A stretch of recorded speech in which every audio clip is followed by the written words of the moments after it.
L'homme ne vivra pas de pain seulement, mais de toute parole qui sort de la bouche de Dieu. Voici votre moment de méditation quotidienne.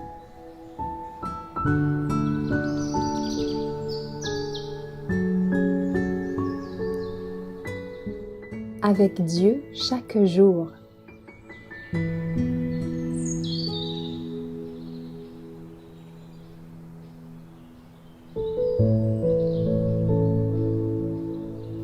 Sagesse et bonheur.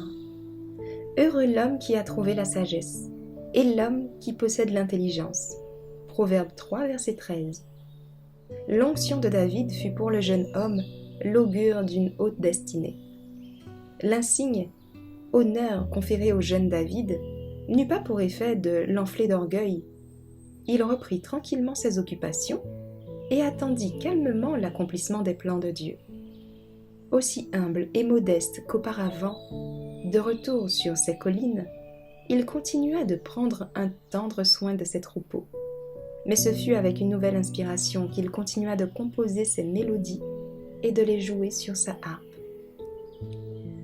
Un riche paysage s'étalait sous ses yeux. Cette vigoureuse et belle adolescence préparait David à s'asseoir un jour parmi les plus nobles personnages de la terre.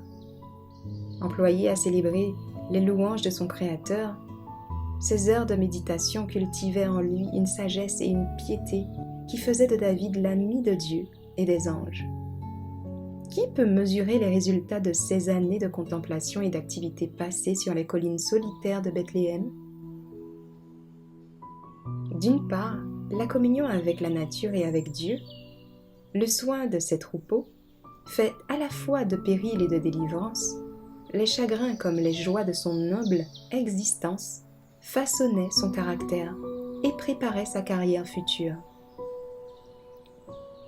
D'autre part, les psaumes du doux chantre d'Israël, inspirés par ces situations diverses, se composaient peu à peu.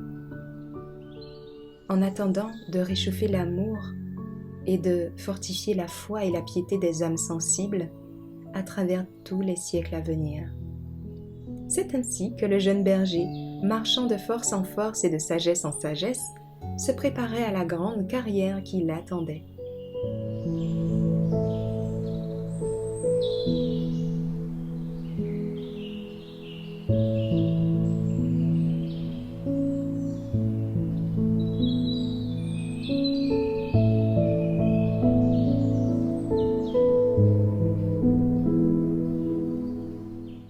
Merci d'avoir écouté cette présentation. Assurez-vous de nous rejoindre demain pour votre moment de méditation quotidienne avec lereste.org.